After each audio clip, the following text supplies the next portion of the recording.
வணக்கம். இன்னைக்கு நாம பேச போறது, நீங்க எங்க கூட ஷேர் பண்ணிக்கிட்ட அந்த பிட்காயின் வீடியோ பத்தி தான். ஆமா. பிட்காயினோட இப்போதைய சரிவு, ம், ஒரு பெரிய புயல் மாதிரி எல்லோருக்கும் தெரியுது. போர்ட்ஃபோலியோ எல்லாம் சிகப்பா இருக்கு, செய்திகள்லாம் கொஞ்சம் பயமுறுத்துது. நிச்சயமா. ஆனா, நீங்க அனுப்புன ஜேசன் கிரேஸ்டோன் வீடியோ என்ன சொல்லுதுன்னா, இது புயல் இல்ல. இது ஒரு கணிக்கக்கூடிய பருவமழை. ஒவ்வொரு சுழற்சியிலும் கிட்டத்தட்ட இதே நேரத்துல இது வரும். அருமையான ஒப்பீடு. இந்த வாதத்துல எவ்வளவு உண்மை இருக்குன்னு நம்ம இன்னைக்குச்சும் அலசி பார்க்க போறோம். அந்த வீடியோவோட மைய கருத்தே அதுதான். அதாவது இந்த சந்தை சரிவு ஏதோ திடீர் நடக்கிற விபத்தில்ல. இது ஒரு பெரிய வடிவத்தோட ஒரு பேட்டர்னோட ஒரு பகுதி. ஓஹோ. இந்த வடிவத்தை இயக்குறது எதுன்னா மனிதர்களோட உளவியல் தான். பேராசையும் பயமும். அதனால தான் இந்த வடிவங்கள் திரும்ப திரும்ப நடக்குதுன்னு இந்த பகுப்பாய்வு சொல்லுது. சரி. நம்ம இன்னைக்கு அந்த பெரிய வடிவத்தை முதல்ல பார்ப்போம். அப்புறம் அந்த சரிவு காலத்துக்குள்ளேயே இருக்கிற சின்ன சின்ன மாதாந்திர கோக்குகளையும் ஆராய்வோம். சூப்பர். கடைசியா இதெல்லாம் ஒரு முதலீட்டாளரா நமக்கு என்ன அர்த்தம் கொடுக்குதுன்னு பேசுவோம். சரி, ஆரம்பிக்கலாம். ம். இந்த வீடியோல நான் பார்த்த முதல் விஷயமே எனக்கு ரொம்ப ஆச்சரியமா இருந்துச்சு. அதாவது பிட்காயின் ஒரு சரிவிலிருந்து அடுத்த உச்சிக்கு போறதுக்கு எடுத்துக்கிற நாட்கள் நம்ப முடியாத அளவுக்கு சீரா இருக்குன்னு சொல்றாங்க. அது உண்மையா? ஆமா, இந்த 1050 நாள் சுழற்சி தான் இந்த வீடியோவோட மையவாதம். இது கிட்டத்தட்ட 3 வருஷம். 3 வருஷமா? ஆமா. அவங்க கொடுத்திருக்க உதாரணங்களை பார்த்தா ஜனவரி 2015 இருந்த அடிமட்டத்திலிருந்து டிசம்பர் 2017 உச்சிக்கு போக 1046 நாட்கள் ஆயிருக்கு. ஓகே. அதே மாதிரி டிசம்பர் 2018 சரிவிலிருந்து நவம்பர் 2021 உச்சிக்கு 1064 நாட்கள். அப்போ கிட்டத்தட்ட அதே அளவுதான். ஆமா, ரொம்ப சமீபமா நவம்பர் 2022 இருந்து சரிவிலிருந்து அக்டோபர் 2025 வந்த உச்சத்துக்கு சரியா 1050 நாட்கள். இந்த எண்கள் கிட்டத்தட்ட ஒரே மாதிரி இருக்கிறது தான் சுவாரஸ்யமான விஷயம். இது கேட்க ரொம்ப சுவாரஸ்யமா இருக்கு. இது பிட்காயினோட ஹால்விங் எனப்படும் அந்த 4 வருட சுழற்சியோட ஓரளவு ஒத்து போகுது இல்லையா?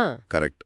ஒருவேளை முதலீட்டாளர்களோட மனநிலை அந்த 4 வருட சுழற்சிக்கு பழகிவிட்டதால இந்த மாதிரி ஒரு வடிவம் உருவாகுதா? மிகச்சரியான கேள்வி. அதுதான் இங்கே இருக்கும் ஆழமான கருத்து. இது தற்செயல் நிகழ்வா அல்லது முதலீட்டாளர்களின் கூட்டு மனநிலை இந்த சுழற்சிக்கு பழகிவிட்டதா என்பதுதான் மில்லியன் டாலர் கேள்வி. இந்த பகுப்பாய்வு என்ன சொல்லுதுன்னா, இது ஒரு கணிக்கக்கூடிய தாளம், ஒரு ரிதம் மாதிரி ஆகிடுச்சு. சரி, இந்த ஏற்றத்தை பத்தி பேசிட்டோம். ஆனா எல்லாருக்கும் பயம் அந்த இறக்கத்தை பத்தி தான். ஆமா, அதுதான் முக்கியம். உச்சத்திலிருந்து அடுத்த அடிமட்டத்துக்கு வர்றதுக்கும் இதே மாதிரி ஒரு வடிவம் இருக்கா? இருக்கு. அந்த ஒரு வருட சரிவு காலத்துக்குள்ள என்ன நடக்குதுன்னு இந்த வீடியோ ஏதாவது சொல்லுதா? ஏன்னா ஒரு வருஷம் முழுசா விலை குறைஞ்சுக்கிட்டே போறத பாக்குறது அது கொஞ்சம் கஷ்டம் இல்லையா? இருக்கு. உச்சத்திலிருந்து அடுத்த அடிமட்டத்துக்கு போக சுமார் 365 நாட்கள், அதாவது ஒரு வருஷம் ஆகுதுன்னு இந்த வீடியோ சொல்லுது. ஒரு வருஷமா? ஆமா. 2017 உச்சத்துக்கு பிறகு 364 நாட்கள்ல சந்தை அடிமட்டத்தை தொட்டுச்சு. 2021 உச்சத்துக்கு பிறகு 378 நாட்கள்ல. ஒரு நிமிஷம். 364 நாட்கள், 378 நாட்கள். இது நம்ப முடியாத அளவுக்கு துல்லியமா இருக்கு. இது வெறும் தற்செயல் நிகழ்வா இருக்க வாய்ப்பில்லையா? நல்ல கேள்வி. ரெண்டே 2 டேட்டா பாயிண்ட வச்சு ஒரு விதியை உருவாக்க முடியாது இல்லையா? இது ஒரு நியாயமான சந்தேகம். இந்த பகுப்பாய்வு 100% சரியா இருக்குன்னு சொல்லல. ஆனா இது ஒரு உயர் நிகழ்தகவு சாத்தியத்தை, ஒரு ஹை ப்ராபபிலிட்டி சினாரியோவை காட்டுதுன்னு தான் சொல்றாங்க. சரி. இந்த வடிவத்தை தற்போதைய சூழ்நிலைக்கு பொருத்தி பார்த்தா அக்டோபர் 2025ல உச்சம் வந்துச்சுன்னா அடுத்த அடிமட்டம் அக்டோபர் 2026ல வரலான்னு கணிக்கிறாங்க. அக்டோபர் 2026ஆ? ஆமா, நாம இப்போ பிப்ரவரியில தான் இருக்கோம். அப்படின்னா இந்த வீடியோ சொல்றபடி இந்த சரிவு பயணத்துல நாம இன்னும் ஆரம்ப கட்டத்துல தான் இருக்கோம். ஒரு 30% தூரம் தான் கடந்திருக்கோம். அப்போ இன்னும் நீண்ட தூரம் போக வேண்டியிருக்கு. சரி, இந்த ஒரு வருஷ சரிவுங்கிறது ஒரே நேர்கோட்ல கீழ் நோக்கி போகாது இல்லையா?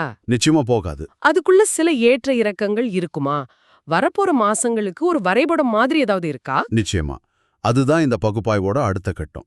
அந்த வீடியோவின்படி இப்போ வரப்போற பிப்ரவரி மார்ச் மாசங்கள்ல ஒரு நிவாரண ஏற்றம், அதாவது ரிலீஃப் ரேலி வர வாய்ப்பு இருக்கு. நிவாரண ஏற்றம்.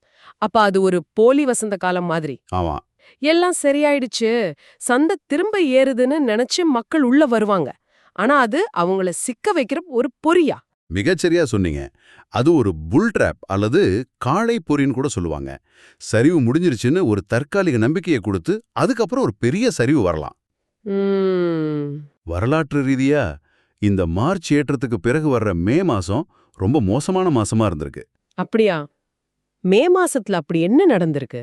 உதாரணத்துக்கு மே 2018ல 19% சரிவு, மே 2021ல 35% சரிவு, மே 2022ல 16% சரிவு. ஓ, அப்போ கடந்த 5 வருஷத்துல 3 முறை மே மாசத்துல இரட்டை இலக்க சரிவு ஏற்பட்டிருக்கு. ஆமா, அதனால இந்த வடிவத்தின்படி வரவிருக்கும் மே மாசம் ரொம்ப கவனமா இருக்க வேண்டிய ஒரு காலகட்டமா இருக்கலாம்.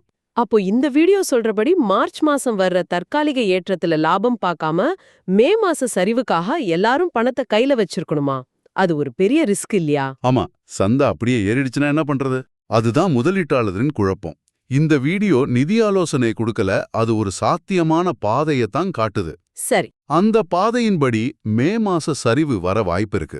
ஆனா நீங்க சொல்றது சரிதான், ஒவ்வொரு முடிவும் ஒரு ரிஸ்க் தான். அடுத்து என்ன நடக்கும்னு பார்த்தா ஆச்சரியப்படும் விதமா ஜூலை மாசம் பொதுவா ஒரு நல்ல மாசமா இருந்திருக்கு. ஓ, 2018ல 21% ஏற்றம், 2022ல 16.8% ஏற்றம்னு மே மாச சரிவுக்கு பிறகு ஒரு சின்ன மீட்சி ஜூலைல வந்திருக்கு. சரி. ஒரு தற்காலிக ஏற்றம், அப்புறம் ஒரு சரிவு, அப்புறம் ஒரு சின்ன மீட்சி, இதெல்லாம் சரி. ஆனா உண்மையான அடிமட்டம் எப்ப வரும்? சந்தை எப்போ தன்னோட மிக குறைந்த புள்ளியே தொடும்? இந்த சுழற்சி வரைபடத்தின்படி அக்டோபர் மற்றும் நவம்பர் மாதங்கள்ல தான் சந்தை உண்மையான அடிமட்டத்தை தொட்டு அடுத்த பெரிய ஏற்றத்துக்கான பயணத்தை தொடங்கும். அக்டோபர் நவம்பர்லயா? ஆமா, இந்த காலகட்டத்துல தான் செய்திகள் எல்லாம் ரொம்ப மோசமா இருக்கும். பிட்காயின் முடிஞ்சு விட்டது அப்படிங்கிற மாதிரி ஒரு விரக்தி மனநிலை பரவலா இருக்கும். ம். அந்த வீடியோ என்ன சொல்லுதுன்னா, சாதாரண மக்கள் பயத்துல விற்கும்போது தான் புத்திசாலியான முதலீட்டாளர்கள் வாங்க ஆரம்பிப்பாங்க.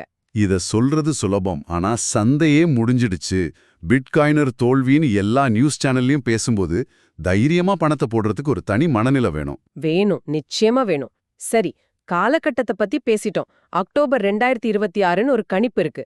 ஆனா விலை எவ்ளோ குறையும்? இப்போ உச்சத்திலிருந்து 45% குறைஞ்சிருக்கு. இதுவே பலருக்கும் பெரிய நஷ்டம். வரலாற்று ரீதியா இது எப்படி இருக்கு? இது ரொம்ப முக்கியமான கேள்வி. இந்த 45% சரிவு அசாதாரணமானதா? இந்த பகுப்பாய்வின்படி இல்லவே இல்ல. இல்லையா? இல்ல. வரலாற்று ரீதியா பிட்காயினோட சரிவுகள் இதைவிட பல மடங்கு மோசமா இருந்திருக்கு.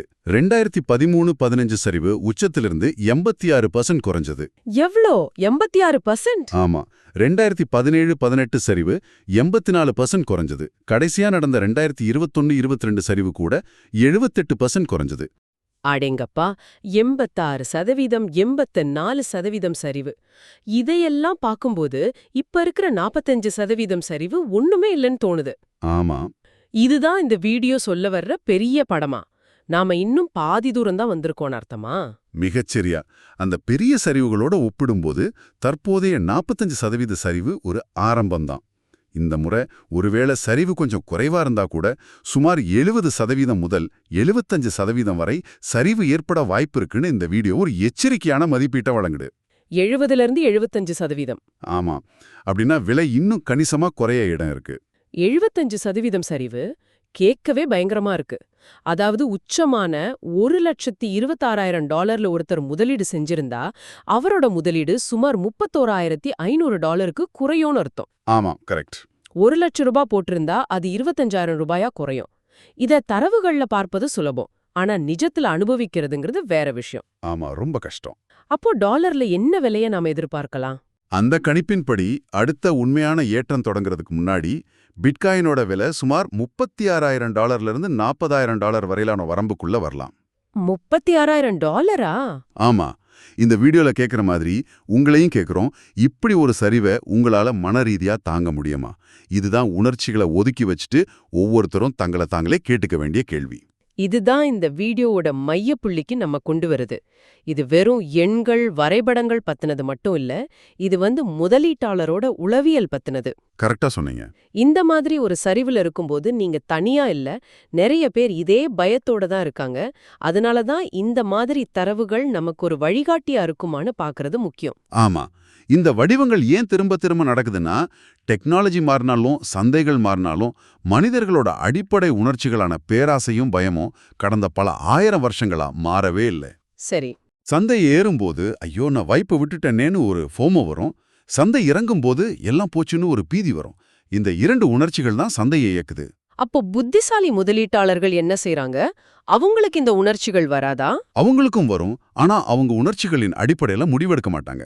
அவங்க கிட்ட ஒரு திட்டம் இருக்கும். ஒரு பிளான். ஆமா, இந்த மாதிரி வரலாற்று தரவுகளையும் வடிவங்களையும் பயன்படுத்தி ஒரு விதியை உருவாக்குவாங்க. மற்றவர்கள் பீதியடையும் போது அவங்க அதை ஒரு வாய்ப்பா பார்ப்பாங்க. மற்றவர்கள் பயப்படும் போது பேராசையுடன் இரு, மற்றவர்கள் பேராசையுடன் இருக்கும்போது பயத்துடன் இரு அப்படிங்கிற வாரன் பஃபெட்டின் தத்துவத்தை அவங்க பின்பற்றுவாங்க. அடுத்த தலைமுறை பிட்காயின் மில்லியனர்கள் இந்த நேரத்துல, அதாவது எல்லோரும் விற்கும்போது வாங்க தொடங்குவார்கள்னு அந்த வீடியோ சொல்லுது. ஆஹா, உங்களுக்கு கிடைக்கிற முக்கிய செய்தி இதுதான்.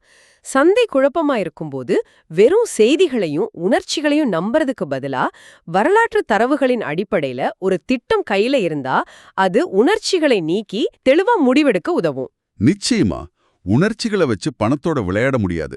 இந்த சரிவு உங்க தூக்கத்தை கெடுக்குதுன்னா நீங்க உங்க முதலீட்டளவை மறுபரிசீலனை செய்யணும்னு அர்த்தம். அது ரொம்ப முக்கியமான பாயிண்ட். புத்திசாலி முதலீட்டாளர்கள் உணர்ச்சிகளை வச்சு வர்த்தகம் செய்யறதில்ல. அவங்க உண்மைகள், புள்ளி விவரங்கள் மற்றும் கடந்த கால நடத்தியின் அடிப்படையில கணிக்கப்பட்ட உயர் நிகழ்தகவு முடிவுகளை வச்சு வர்த்தகம் செய்றாங்க. சரி, நாம பேசினத ஒரு முறை சுருக்கமா பார்த்துடலாம்.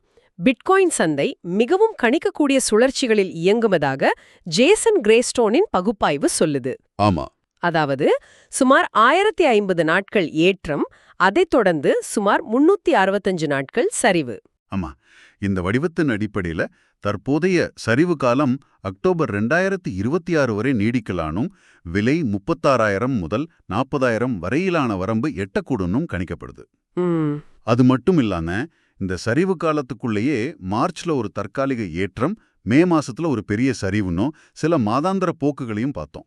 இங்க மிக முக்கியமான விஷயம், பீதியில எதையாவது செய்யறதுக்கு பதிலா இந்த சூழல ஒரு தெளிவான திட்டத்தோட அணுகிறது தான். கரெக்ட். இந்த தரவுகள் ஒரு சாத்தியமான வரைபடத்தை மட்டும்தான் கொடுக்குது. இது நிதி ஆலோசனை இல்லைங்கிறத நாம எல்லோரும் ஞாபகத்துல வச்சுக்கணும். ஆமா. இறுதியா நீங்க சிந்திக்கிறதுக்காக ஒரு கேள்வி. இந்த முழு பகுப்பாய்வும் ஒரே ஒரு முக்கிய அனுமானத்தை நம்பியிருக்கு. கடந்த கால வடிவங்கள் எதிர்காலத்திலும் தொடரும் என்பது. சரி. நீங்க அடுத்த ஒரு வருஷத்துக்கு இது எப்படி நடக்குதுன்னு கவனிக்கும்போது உங்களே இப்படி கேட்டுக்கோங்க, இந்த முறை என்ன வித்தியாசமா இருக்கலாம்? ஹோ, நல்ல கேள்வி. முந்தைய சுழற்சிகள்ல இல்லாத புதிய காரணிகள், உதாரணமா பிட்காயின் ETF-கள் மூலமா பெரிய நிறுவனங்கள் உள்ளே வர்றது, அல்லது அரசாங்கங்களோட கடுமையான விதிமுறைகள் இப்போ சந்தையில இருக்கு. ஆமா. இந்த புதிய காரணிகள் இந்த வரலாற்று வடிவத்தை உடைக்க முடியுமா? இது நீங்க யோசிக்க வேண்டிய ஒரு விஷயம்.